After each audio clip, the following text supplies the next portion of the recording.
എപ്പോഴായിരുന്നു ഈ ശബ്ദം കേട്ടത്? എങ്ങനെയാണ് ഇനിയുള്ള നിർദ്ദേശങ്ങൾ എന്തൊക്കെയാണ്? ഇനിയുള്ള നിർദ്ദേശങ്ങൾ എന്ന് പറഞ്ഞാൽ നമ്മളുടെ ബഹുമാനപ്പെട്ട MLA വന്നുകൊണ്ടിരിക്കുന്നുണ്ട്. നമുക്ക് ഇവിടുത്തെ ജനങ്ങൾ പറഞ്ഞ കാര്യങ്ങളാണ് നമുക്ക് മനസ്സിലായിട്ടുള്ളത്. അപ്പോൾ ജില്ലയിൽ നിന്നുള്ള നിർദ്ദേശപ്രകാരം നമ്മൾ ആളുകളെ, ഈ പ്രദേശത്തുള്ള ആളുകളെ മാറ്റാനും അതോടൊപ്പം തന്നെ സ്കൂളുകളെല്ലാം കുട്ടികളെ പറഞ്ഞു വിട്ടു, അംഗൻവാടികൾ ഒഴിവാക്കി, തൊഴിലുറപ്പ് തൊഴിലാളികളെ മാറ്റി. അപ്പോൾ അത്യാവശ്യ ഘട്ടത്തിൽ നമ്മൾ ക്യാമ്പ് ഏർപ്പാടാക്കിയിട്ടുണ്ട് അമ്പലവയൽ സ്കൂളിൽ. അവിടത്തേക്ക് ആളുകളെ മാറ്റാനുള്ള തീരുമാനം ആയിക്കഴിഞ്ഞു.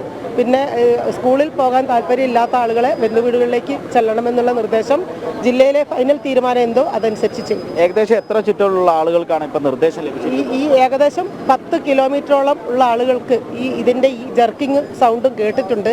അപ്പോൾ നമ്മൾ എത്രത്തോളം ഇത് നമുക്ക് കാര്യങ്ങൾ നന്നായി ചെയ്യാൻ പറ്റുമെന്നുള്ളത് നമുക്ക് പരിശോധിക്കേണ്ടിയിരിക്കുന്ന ഒരു കൂട്ടായ തീരുമാനവും കൂട്ടായ ഇടപെടലും ഉണ്ടെങ്കിൽ മാത്രമാണ് നമുക്ക് കാര്യങ്ങൾ ചെയ്യുന്നത്. ഞാൻ ഈ പ്രദേശവാസിയല്ല. എൻ്റെ വാർഡ് നെന്മേനി പഞ്ചായത്തിലെ 5-ാം വാർഡിലാണ് ഞാൻ. ഈ പഞ്ചായത്തിൻ്റെ പ്രസിഡന്റും കൂടിയാണ്. അപ്പോൾ നെന്മേനി പഞ്ചായത്തിന്റെ പ്രസിഡന്റ് കൂടിയാണ്. ഓക്കെ, അതെ അതെ, പ്രസിഡന്റാണ് നമ്മളോട് ഇപ്പോൾ കാര്യങ്ങൾ സംസാരിച്ചത്. അതുകൊണ്ട് തന്നെ കൂടുതൽ കാര്യങ്ങൾ ആ പ്രസിഡന്റിന് പറയാൻ സാധിക്കും. നേരത്തെ ഇങ്ങനെ എന്തെങ്കിലും നേരത്തെ ചെറിയ തോതിലൊക്കെ ഉണ്ടായിട്ടുണ്ടെങ്കിൽ പോലും നേരത്തെ പറഞ്ഞതുപോലെ ലാൻഡ്മാർക്ക് കാര്യങ്ങളൊന്നും നമുക്ക് ലഭിച്ചിട്ടില്ല. എന്തായാലും പുത്തുമല മുണ്ടക്കയം ദുരന്തത്തോടെ നമ്മൾ വലിയ പ്രയാസത്തിലാണ്. അതുപോലെ തന്നെ നമ്മളുടെ തൊട്ടപ്പുറത്ത് ഒരു കോളനി ഉണ്ട്. ഏകദേശം 33ഓളം കുടുംബങ്ങൾ വരുന്ന ഒരു ST കോളനി ഉണ്ട്. ഈ ഒരു മഴയുടെ ഭാഗമായി നമ്മൾ അവരെ കഴിഞ്ഞ ദിവസങ്ങളിൽ അമ്പൂത്തി സ്കൂളിലേക്ക് മാറ്റി. ഇന്നലെ അവരെ വീടുകളിലേക്ക് പറഞ്ഞു വിട്ടിട്ടേ ഉള്ളൂ. തീർച്ചയായും ഇനി അവരെ അടിയന്തരമായി തന്നെ മാറ്റാനുള്ള തീരുമാനം ഞങ്ങൾ എടുത്തു കഴിഞ്ഞു. തീർച്ചയായും പ്രസിഡന്റ് നിലയ്ക്ക് ഇവിടെ കൂടുതൽ അറിയുന്ന ആളായിരിക്കും. തീർച്ചയായും ആളുകളെ അറിയുന്നതായിരിക്കും. ഇവിടെ എത്ര വീടുകൾ ഈ ഒരു പരിസര പ്രദേശത്തുണ്ടെന്നുള്ളത് അറിയാം. ഈ പരിസര പ്രദേശത്ത് ഏകദേശം ഈ ഒരു 10,000-3000-ഓളം വീടുകൾ ഈ ചുറ്റുപാടുകൾ തന്നെ ഉണ്ട്. ഈ ഏറ്റവും കൂടുതൽ പ്രയാസം വരുന്നത് 23, 1, 22, 2, 3 വാർഡുകളിലേക്കൊക്കെയാണ് ഈ പ്രയാസം വരുന്നത്. അപ്പോൾ ഈ ചുറ്റുപാടിൽ തന്നെ 10,000-3000-ഓളം ജനങ്ങൾ താമസിക്കുന്നുണ്ട്. അത് വലിയ ആശങ്ക വരുത്തുന്ന പ്രയാസം തന്നെയാണ്. തീർച്ചയായും മറ്റു സ്ഥലങ്ങളിൽ പോകാൻ കഴിയാത്തവരായിട്ടുള്ളവരുണ്ടോ? അങ്ങനെ എന്തെങ്കിലും അസുഖങ്ങളുള്ളവരോ? അസുഖങ്ങളുള്ള ആളുകളുണ്ട്. അങ്ങനെയുള്ള ആളുകളെ കൂടി നമ്മൾ കൊണ്ടുപോകും. ഇവിടെ എന്തായാലും നിർത്തില്ല.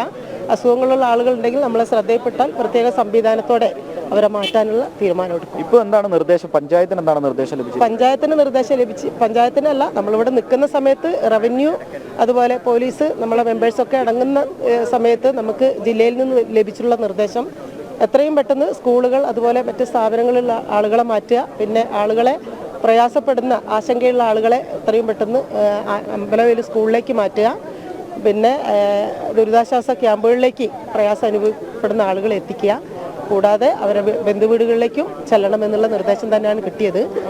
MLA വന്നുകൊണ്ടിരിക്കുന്നു. ആ യോഗ തീരുമാനം MLA വന്നാൽ നമുക്ക് അറിയാം. തീർച്ചയായും പരിഭ്രാന്തി പടർത്തരുത് ജനങ്ങൾക്കിടയിൽ. അത്തരത്തിലുള്ള ഒരു കാര്യങ്ങളടക്കമില്ല. ഇവിടെ പലരും പല സ്ഥലങ്ങളിലും ശബ്ദം കേട്ടതായും വലിയ രീതിയിലുള്ള ഒരു പ്രശ്നമായി ഇതിനെ ചൂണ്ടിക്കാട്ടുന്നു. തീർച്ചയായിട്ടും നമ്മളെ സംബന്ധിച്ച് ഇപ്പോൾ മുണ്ടക്കയം പ്രദേശത്ത് വന്നിട്ടുള്ള ആ ദുരന്തം മാറിയില്ല. അതിൻ്റെ ഇടയ്ക്കാണ് ഇങ്ങനെ ഒരു വലിയൊരു സൗണ്ട്.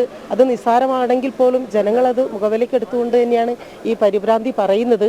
അത് ഞങ്ങളെ സംബന്ധിച്ചും ആശങ്കയാണ്. ഇനിയൊരു ദുരന്തം ഉണ്ടാവരുത് എന്നുള്ളൊരു കാഴ്ചപ്പാട് ഞങ്ങൾക്കുണ്ട്. അതുകൊണ്ട് തന്നെ ഈ പ്രദേശത്തുള്ള ആളുകൾക്ക് പരമാവധി സുരക്ഷ ഉറപ്പുവരുത്തും.